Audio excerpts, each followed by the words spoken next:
오늘 본문은 우리 성탄 자주 살펴보는 본문입니다. 본문에는 이제 여러 가지 메시지들이 있는데 오늘은 특별히 동방에서 찾아온 박사들의 이야기를 초점으로 해서 살펴보고자 합니다.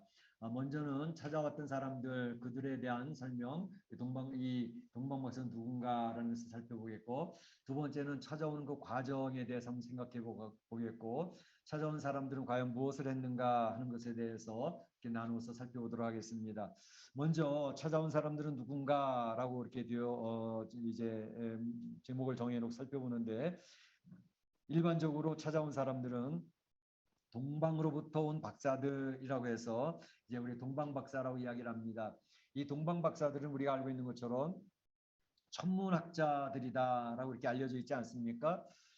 특별히 여기서 동방이라고 하는 것은 페르시아 지역을 이해할 수 있겠습니다. 페르시아 지역, 곧 바사, 메데 바사 지역에서 왔다라고 이야기할 수가 있는데, 바로 이 메데 바사와 연결된 동방 박사라고 하니까 좀 이해되는 부분이 없지 않아 있습니다. 왜냐하면 이들이 어떻게 메시아에 대해서 알게 되었을까라고 하는 것이죠. 그들은 이제 이 페르시아 지역에서 왔다는 것을 통해서 이들이 메시아에 대한 어떤 힌트를 우리가 얻을 수가 있는 것이죠. 바로 이 바사 지역은 페르시아는 이제 바벨론을 굴복시키고 그 페르시아 지역이 굉장히 넓어지지 않았습니까? 그러니까 그때는 페르시아 제국입니다. 그래서 이 바벨론과 이제 이 페르시아 지역은, 바벨론은 지금 얘기하면 이라크 지역이 바벨론 지역입니다. 그리고 페르시아 지역하면 이란까지 확장되어진, 그래서 이란의 지역이 페르시아 지역으로 말할 수 있는데, 아프가니스탄까지 다 포함해서 확장되어진 페르시아 지역이 굉장히 넓었습니다. 그래서 오늘날에도 이란과 이라크는 굉장히 앙숙이죠. 이라크는 바벨론 제국의 영화를 회복시키려고 애를 쓰고 있고, 또 페르시아 지역은 이란은 페르시아의 그 영광을 재현하려고 애를 쓰고 있어서 오늘날에도 이란이 중동 지역을 제패하고자 하는 그 야심을 결코 꺾지 않고 지금 이제 중동 지역의 패권자가 되려고 애를 쓰고 있는 모습을 오늘의 역사에서도 우리가 볼 수가 있습니다. 어쨌든 이 바벨론과 이란 지역까지, 페르시아 지역까지 이제 이 이스라엘 유대 민족이 70년간 포로 생활을 하지 않았습니까? 그래서 포로 생활을 하다가 70년 이후에 고레스 왕의 칙령에 의해서 그들이 고국으로 돌아오게 되는데, 돌아왔던 그 사람들, 유명한 사람들, 바로 에스라나 느헤미야, 또 학개 선지자, 스가랴 선지자, 이런 분들은 바벨론에서 이제 포로 생활을 하다가 돌아왔던 그러한 유대의 사람들입니다. 그런가 하면 돌아온 사람들도 있었지만 돌아오지 아니하고 그냥 바벨론 페르시아 지역에 그대로 머물러 있었던 유대인들이 상당수가 있었습니다. 대표적인 사람이 누구죠? 다니엘과 같은 사람들, 그리고 에스더, 그리고 모르드게, 그리고 그분들을 중심으로 해서 많은 유대인들이 여전히 그것에 남아 있었던 것을 볼 수가 있습니다. 그들이 남아 있을 때 그들은 신앙생활을 계속했죠. 그러니까 하나님 앞에 말씀을 사모하고 그들이 여호와를 섬기고 하는 그러한 신앙생활을 계속하는 가운데, 그들의 굳건한 신앙의 모습은 그 주변의 이방인들에게 상당한 도전이 되어졌던 것이죠. 저 사람들은 뭔데 저렇게 열심히 열정으로 신앙생활을 하지? 그러면서 어떤 사람들은 도전을 하기도 하고 어떤 사람은 감화를 받기도 하고, 그러던 가운데 그들을 통해서 이 메시아 사상이 서서히 전파되어지기 시작했던 것을 볼 수가 있습니다. 그러니까 그러한 사람들 중에 일부가 바로 동방 박사들이 포함된다고 얘기할 수가 있죠. 그러니까 이런 동방 박사들은 이미 그 땅에 있었던 유대인들로 말미암아 메시아에 대한 이야기를 듣기 시작을 했고 그러한 영향을 받기 시작을 했다 하는 것을 알 수가 있습니다. 그래서 메시아를 소망하는 삶을 추구하는 사람들이 그 땅에도 꽤 있었다 하는 것을 알 수가 있어요. 그래서 이런 내용을 보게 되면 우리가 느끼는 게 뭐냐 하면, 이 유대인들이 이제 나라가 망해가지고 바벨론으로 또는 페르시아로 그들이 가서 70년의 포로 생활을 하지 않았습니까? 그러니까 유대인들에게는 엄청난 고난의 시간이었습니다. 식민지 생활을 해야 되고 그들에게 무시를 당해야 되고 노예처럼 살아가는 그런 삶을 살아가는 것이 유대인들 편에서 보게 되면 참 안타깝고 답답하고 고난의 그런 삶이었지만, 그런데 한편으로 보게 되면 그것이 그 땅에 있었던 이방인들에게는 하나님에 대한 소식이 전파가 되어지는 그런 긍정적인 면이 있었구나 하는 것을 우리가 알 수가 있습니다. 그래서 사도 바울도 그런 부분들을 해석을 하게 될 때 유대인들의 불순종, 바벨론 포로가 된 것도 하나님의 백성이 하나님을 제대로 섬기지 않아서 하나님의 징벌로 그들이 바벨론 끌려간 거 아니겠습니까?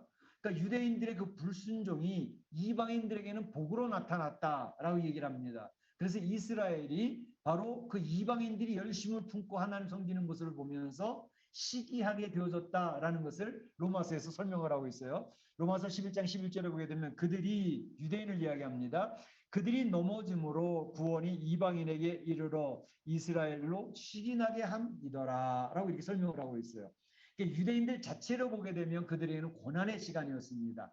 굉장히 그들의 불순종으로 실패해 하나님 앞에 징벌을 받는 시간이었지만 그것을 하나님은 선한 것으로 바꾸셔서 바로 이 이방인들이 하나님에 대해서 알 수 있는 복음이 전파되어지는 그러한 계기로 삼았던 것을 볼 수 있습니다. 예루살렘 교회에도 핍박이 나가지고 그 스데반을 죽이는 것을 통해서 사도들 외에는 그 예루살렘에 있었던 많은 성도들이 다 흩어져 버리지 않았습니까? 그 흩어진 것을 통해서 흩어진 사람들이 3, 4, 5 모여가지고 그들이 가정교회를 만들고 이제 복음 신앙생활을 하면서 복음을 전파하는 그런 디아스포라가 되지 않았습니까? 그것 같은 것입니다. 그걸 보면서 하나님은 결코 손해를 보시는 분이 아니구나. 하나님의 백성이 불순종해서 실패하고 고난과 환난의 속으로 들어갔지만 그것을 선하게 하나님의 역사를 이루시는 그러한 계획들을 보면서 우리가 느끼는 게 있습니다. 그게 뭐냐 하면 우리 성도들이 신앙생활을 잘해가지고 하나님을 기쁘시게 하고 하나님의 영광을 돌리고 주의 복음을 선포하는 굉장히 중요하죠. 얼마나 좋습니까? 그런데 때로는 신앙생활하는 하나님의 백성들이 실패할 때가 있어요. 불순종해가지고 막 헤맬 때가 있어요. 그리고 헤매서 정말로 이게 믿는 사람인지 안 믿는 사람인지 알 수 없을 정도로 바닥을 기는 그런 때도 없지 않아 있거든요. 그런데 꼭 기억할 것은 하나님은 우리의 실패를 통해서도 우리의 연약함을 통해서도 하나님의 선한 뜻을 이루어 가시는 분이라는 사실을 꼭 기억하시기를 축원합니다. 그러니까 내가 실패하고 연약해지고 넘어질 때 이 실패됐구나. 그것이 아니라 나의 실패를 선한 것으로 바꾸어서 그 선한 열매를 맺게 하시는 참 좋으신 하나님의 사실을 성경에는 얼마든지 나와 있습니다. 그래서 우리 성도들이 멕시코 이민의 삶을 살다가 신앙생활에서 실패하고 혹시 낙담하고 연약함 속에서 헤매고 있을 때라도 우리 하나님은 결코 손해보시는 분이 아니야. 그 고난과 환난 속에서도 하나님 선한 일을 이루어 가실 것이야 라고 하는 확신을 가지고 절대 낙심하시지 말라는 것입니다. 실망하지 마시기를 바랍니다. 하나님은 선한 열매를 맺게 하시는 그러한 과정이 우리의 실패 연약함을 통해서도 이뤄내시는 분이라는 것 얼마나 감사한지 알 수가 없습니다. 그리고 또 기억해야 될 것은 메시아를 찾아오는 그 과정들 찾아온 사람들이 그 과정들을 한번 살펴보겠는데 지금 말씀드렸던 것처럼 동방에 왔었던 그 박사들 이 사람들은 천문학자로 알려져 있지 않습니까? 별을 연구하는 사람들이에요. 별을 연구하면서 그들이 이제 듣기를 이 세상에 이 우주를 이끌어가는 창조주가 분명히 무슨 일을 하실 때에는 이러한 큰 특이한 일들이 천체에 나타나지 않아?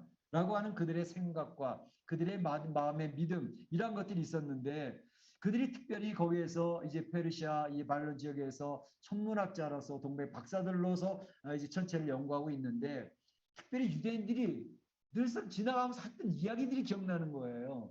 유대인들이 무슨 이야기를 하냐면 민수기 24장 17절에 보게 되면 그런 얘기 있습니다. 한 별이 야곱에게서 나와서 한 별이 야곱에게서 나와서 하나님께서 바로 야곱의 후손을 통해서 한 별, 특이한 별이 나타날 것이라고 하는 것을 유대인들은 자기들끼리 그런 얘기를 한단 말이에요. 메시아가 나타날 때 징조가 한 별, 큰 별, 특별한 별이 나타난다고 하는 얘기를 하니까 분명히 이 메시아가 나타날 때에는 천체에 특이한 일이 생길 거야 라고 하는 마음의 확신과 믿음이 생겼습니다. 그래서 그들은 늘 천체를 항해하면서 특별한 별을 찾고 있는 중에 있었던 것이죠. 그러던 그 믿음 가운데에서 큰 별을 발견하게 된 것이죠. 큰 별을 발견해서 그 유대인들이 말하던 한 별이 드디어 나타났어. 이제 우리는 그것을 따라가야 돼. 그래서 동방 박사들이 짐을 챙겨서 그 별을 따라가기 작정했던 거 아닙니까?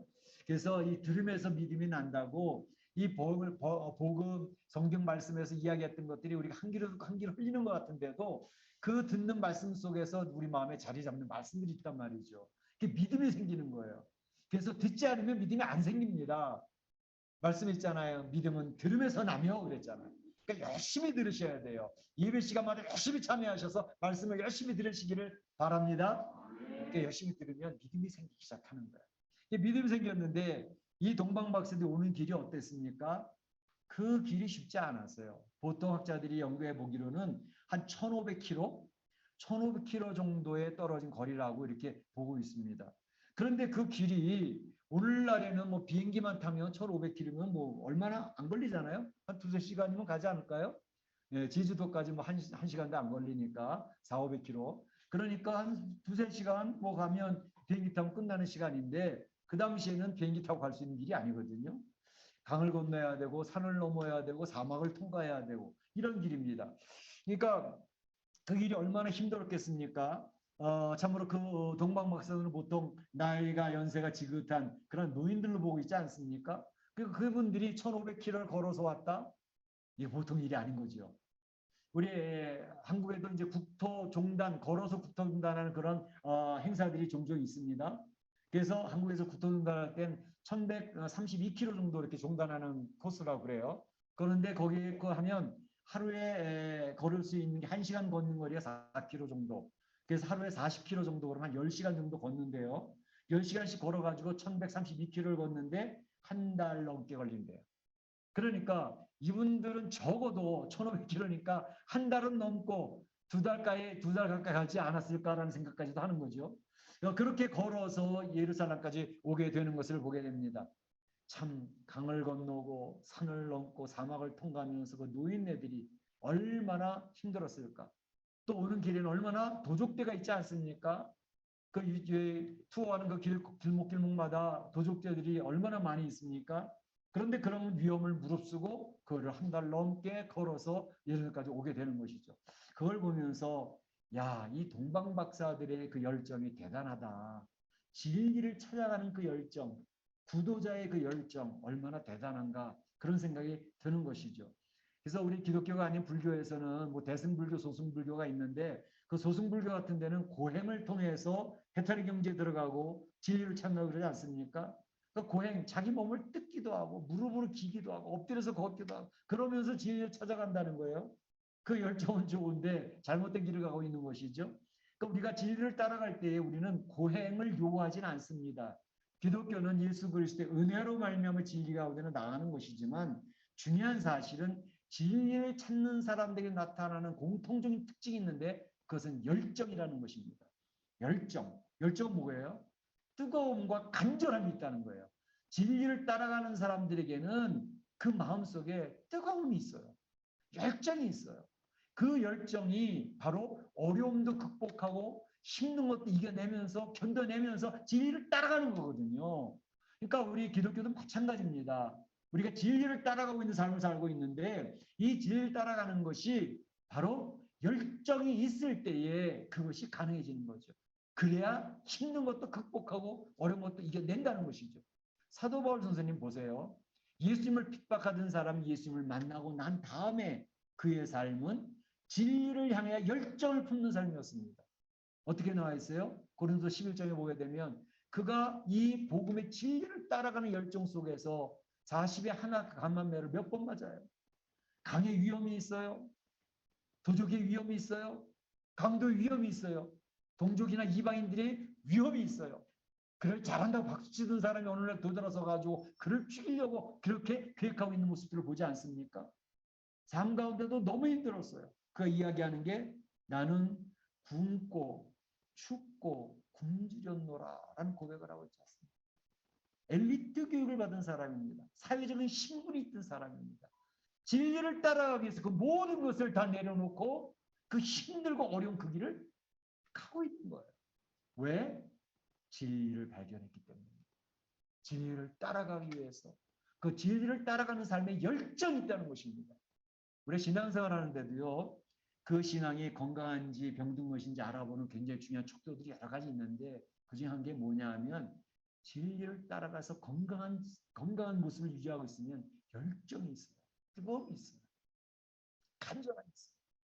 그러니까 말씀 사모함에 뜨거움이 있고 기도하는 간절함이 있고 그래서 하는 거예요. 오늘날의 많은 신앙인들이 맥이 없고 힘이 없어진 이유는 뭐예요? 이 열정이 사라지고 있기 때문에. 교회가 열정이 사라지고 그래서 편리주의로 가는 거예요. 편리주의. 편리주의는 뭐예요? 아, 내 예수님 믿는 건 믿는 건데 뭐 그렇게까지 믿을 필요 있을까? 아, 우리 예배 드리고 있잖아. 우리 신앙생활 하고 있잖아. 열정이 없어, 뜨거움이 없어, 간절함이 없어. 내가 이제 편한 대로 편리주의적인 신앙생활에 자꾸 빠져버리는 걸 매너리즘이라 그러잖아요. 그러니까 신앙이 그냥 습관화가 되는 거예요. 그냥 신앙생활. 아, 이렇게 신앙생활 하는 거잖아. 예수 믿는 게 다 이렇게 살아가는 거지. 그러니까 주님을 향한 진리를 따라가는 그 열정이 사라진 것이 오늘날 이 마지막 때에 나타나는 특징들입니다. 그러니까 교회가 힘이 없어요. 무력해요. 정부에서 문 닫아라 그러면 네, 문 닫겠습니다. 닫아버리죠.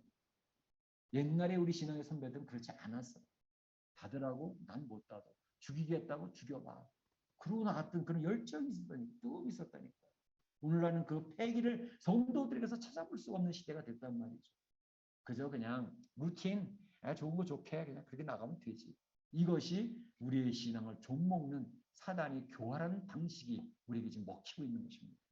여기서 벗어날 수 있기를 축복합니다. 이겨내기를 축복합니다. 네, 그래서 이 동방 박사들은 그 진리를 따라가는데 열정이 있었다는 것입니다.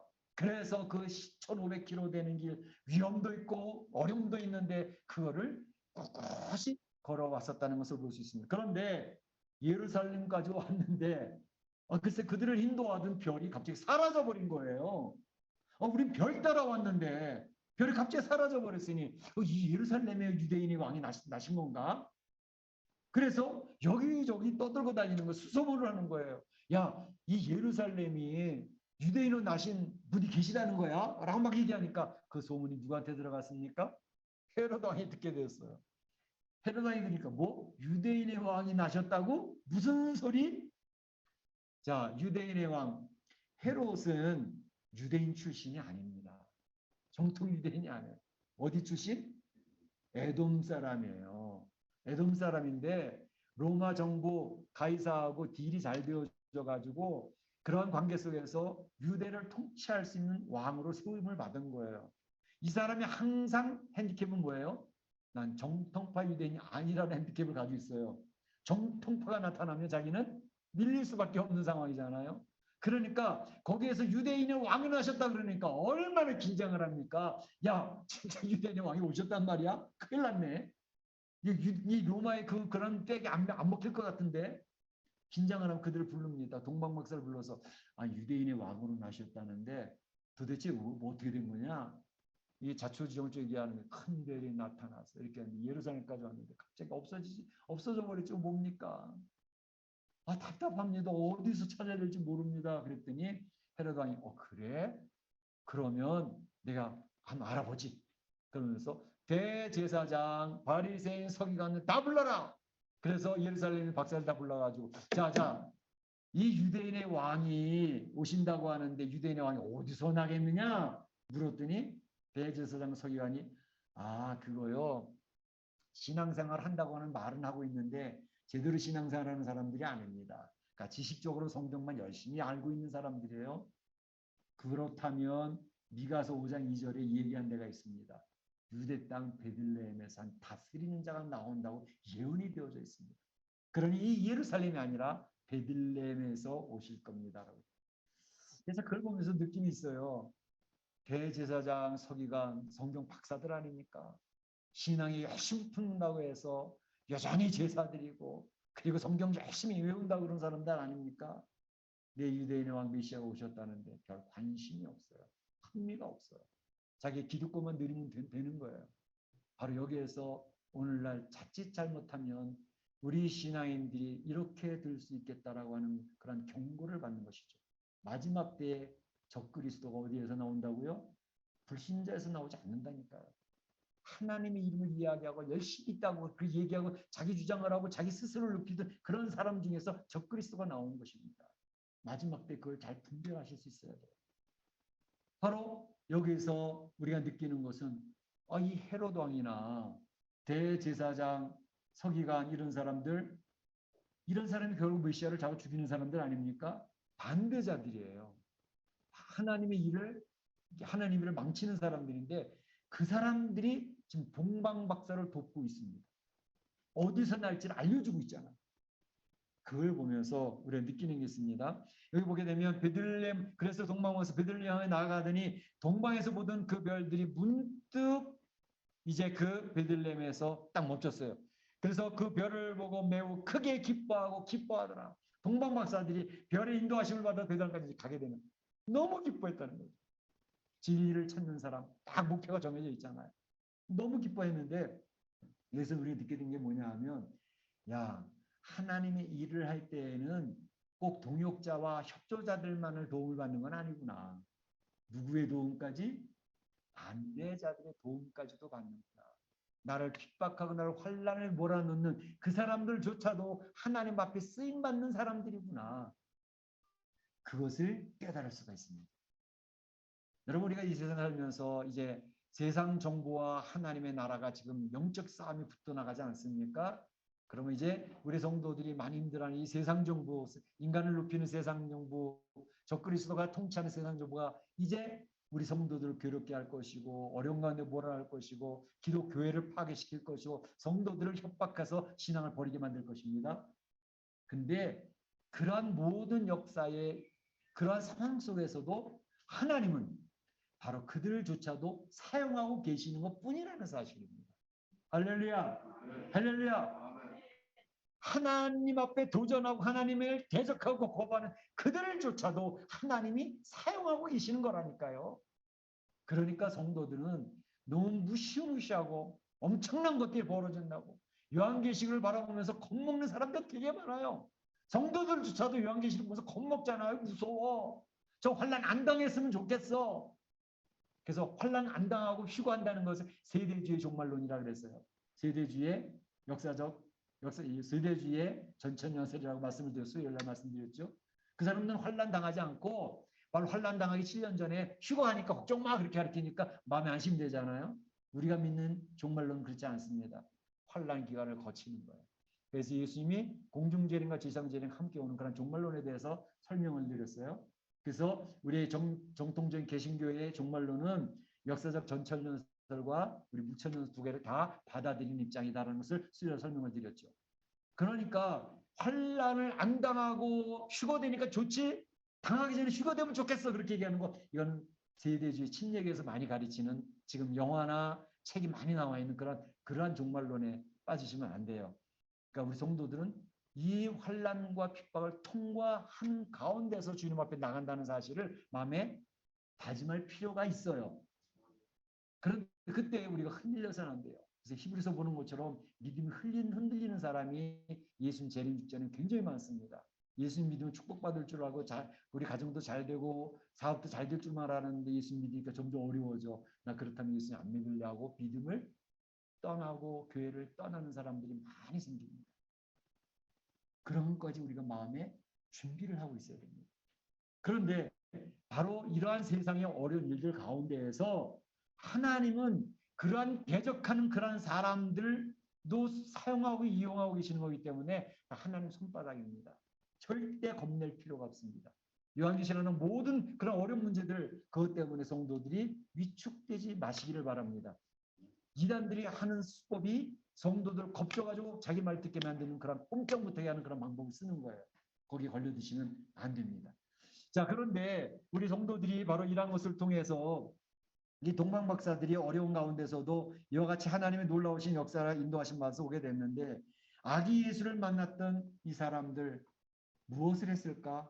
찾아왔던 사람이 무엇을 했을까요? 세 가지. 첫째는 엎드려 경배했다는 것입니다. 두 번째는 황금과 유황과 몰약을 주님 앞에 드렸다는 것입니다. 세 번째로는 꿈의 지시하심을 받아 헤롯에게 가지 아니하고 돌아갔다는 것입니다. 이 세 가지가 그 동방 목사들이 했던 일이에요. 먼저 엎드려 경배했다고 하는 내용을 살펴보면 그 동방 박사들은 나이 많은 열나신 분이었을 것이라는 생각을 하지 않습니까? 그래서 그들이 기대했던 거는 메시아 그러면 어마무시한 권위가 있고 위험이 있는, 그래서 그 앞에만 가면 팍 그 권위에 눌려가지고 바로 고개가 숙여질 수밖에 없는 그러한 메시아인 걸로 생각하기 쉽지 않습니까? 근데 와보니까 에헤 이거 뭐야 애기잖아 이렇게 되면 애기잖아. 아니 이 애기가 메시아라고? 그러니까 동방 박사들이 볼 때 그 나이 많은 노인네들이 애기 앞에 무릎 꿇고 엎드려 경배를 한다? 보통 상식적이지 아니하고 쉬운 얘기가 아니에요.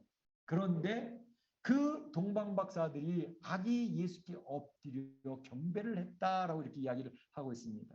사람들이 일반적으로 나이 많은 사람들은 나이 어린 사람들을 이렇게 하대하거나 이렇게 좀 낮춰보는 경향들이 많습니다. 특별히 우리 한국의 상황, 한국에는 유교적인 그런 문화가 있기 때문에 바로 윗사람과 아랫사람, 이게 굉장히 수직적인 서열이 굉장히 강합니다. 그래서 한국 사람 만나면 제일 먼저 물어보는 게 뭐예요? 너 몇 살이야? 한 살, 몇 달이라도 많으면 내가 형이야. 서열 정리가 딱 되죠. 한국 사회는 서열을 정리하는 사회입니다. 그래서 내 형이냐 동생이냐, 내가 언니야 내가 동생이야. 그래서 그 서열을 따라서 정리를 하는 그러한 사회예요. 미국 가보니까 그게 전혀 없더라고요.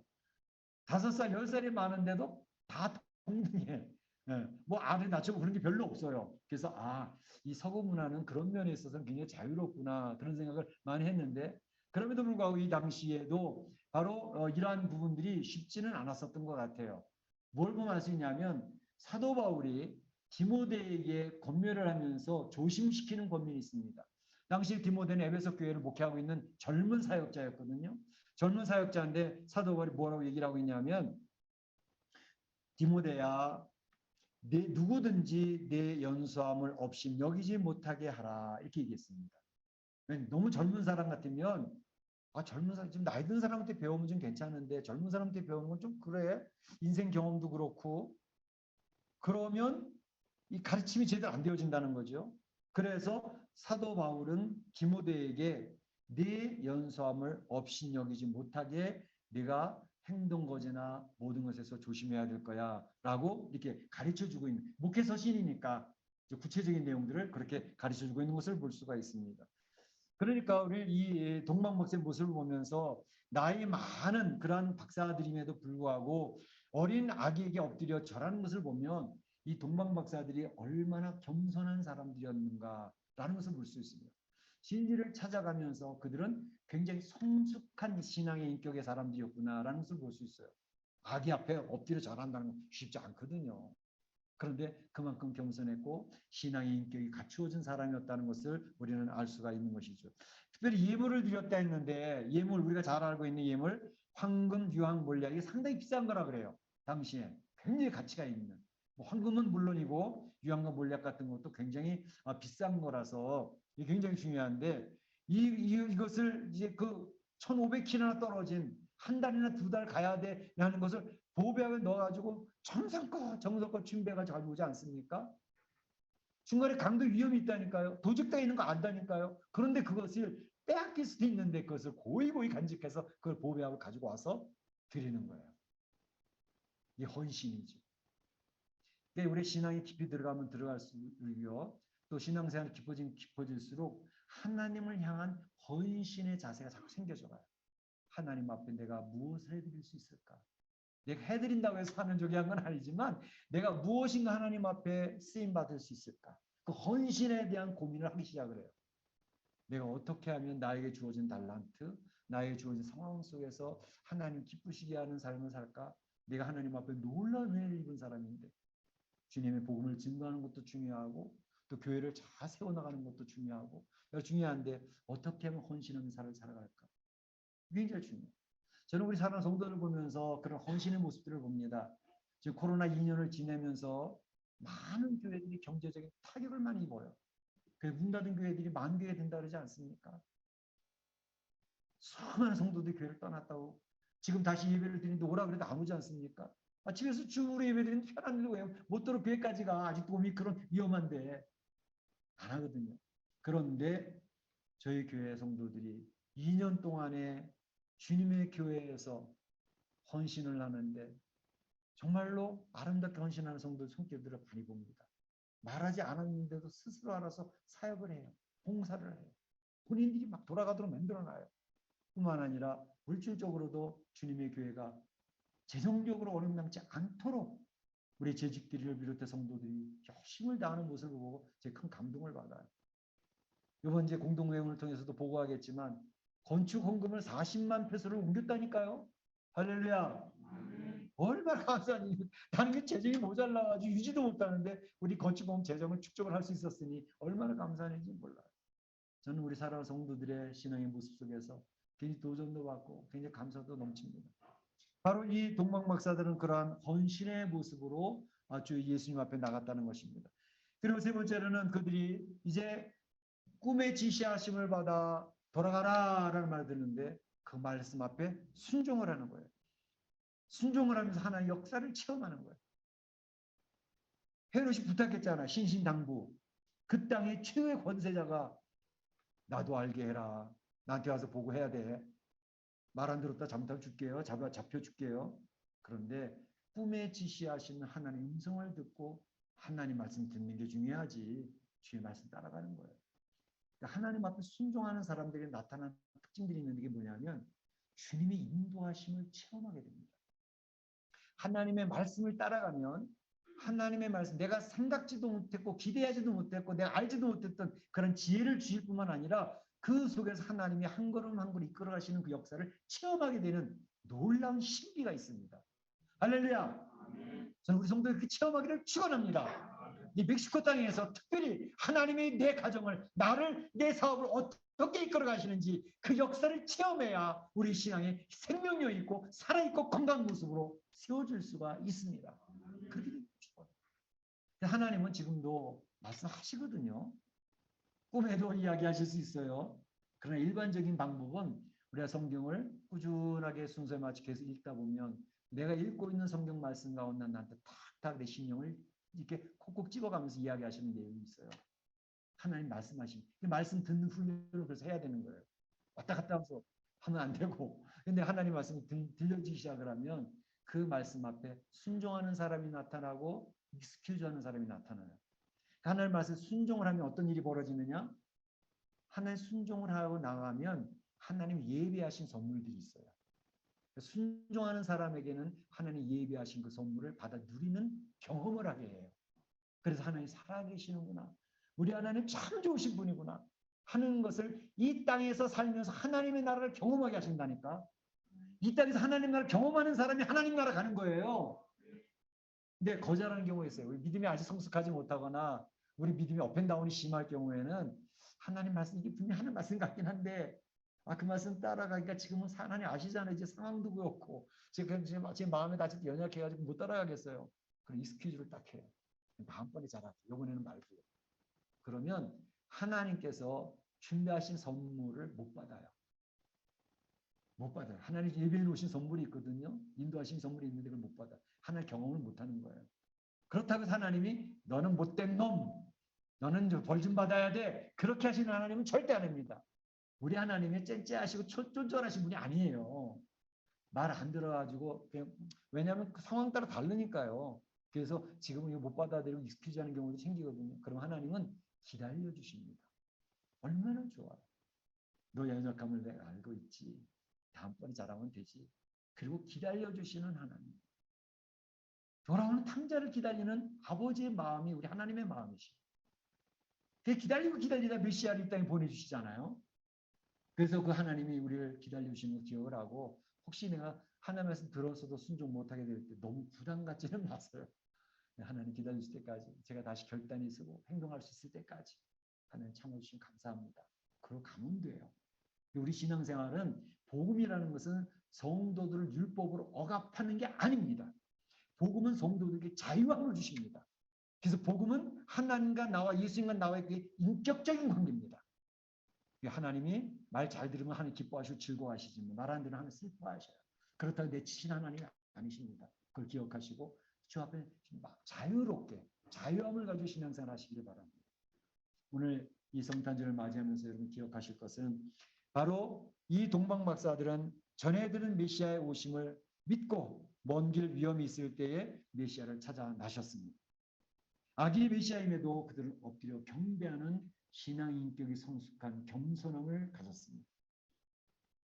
귀한 봉헌을 드리면서 아기 예수에게 황금양 물려드려서 예수님이 기묘하게 피난길에 사용할 수 있도록 헌신의 삶이 있었습니다. 하나님께서는 이렇게 하나님 앞에 순종하는 사람들을 한 걸음 한 걸음 인도하시는 하나님의 살아계신 역사를 체험하게 하시는 분. 그래서 이 땅에 살 때도 하나님 나라를 경험하게 하시는 분. 얼마나 좋으신 분인지 모릅니다.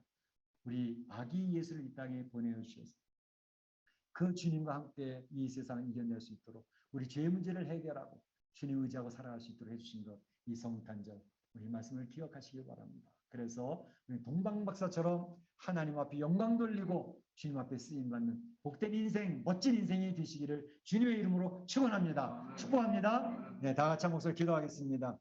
오늘 이 시간에 내 마음에 자리 잡은 말씀 한 가지 있으면 그 한 가지를 붙들고 기도하시기를 바랍니다. 하나님께서 우리의 기도에 응답하실 줄로 믿습니다. 다시 기도합니다. 한 목소리 기도합니다. 사랑의 하나님 감사합니다.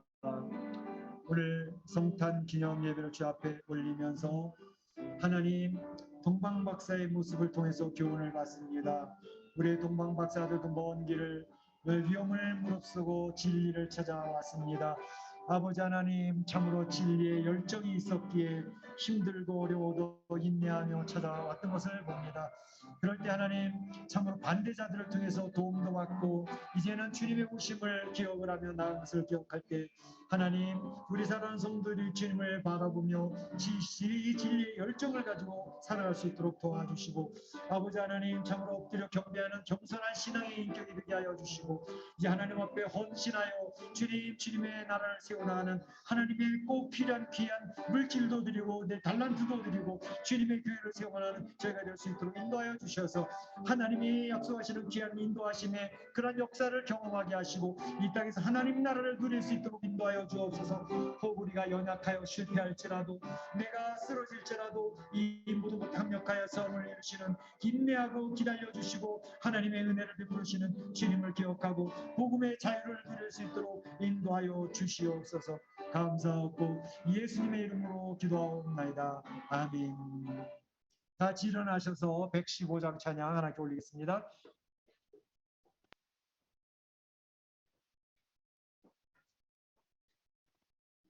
115장입니다.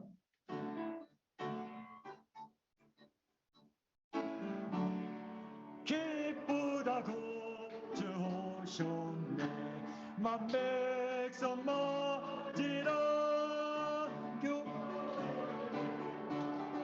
나 일어나 나 찬양하여라 나 찬양하여라 나 찬양하여라 그새 주 탓생했으니 나 찬양하여라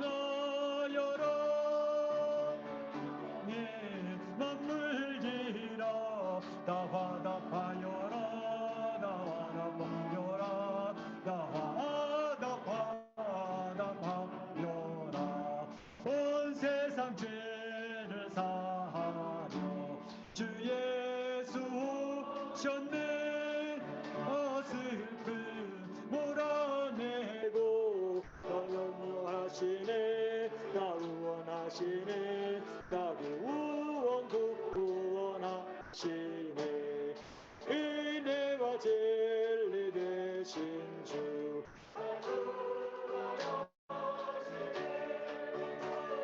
성부주 앞에 나 경배하여라 나 경배하여라 나 경배하여라 아멘. 지금은 이 땅의 아기 예수로 오신 우리 구주 예수 그리스도의 은혜와 하나님 아버지의 그 크신 사랑하심과 성령님의 감동감의 교통하심이 오늘 예수님 찾아와 경배하는 동방박사의 모습을 보면서 아버지 하나님 앞에 영광 돌리며 살아가기로 소원하는 우리 온 성도들 머리와 가정과 자녀와 일터 가운데 우리 교회 가운데 이제로부터 영원토록 함께 있을지어다. 아멘.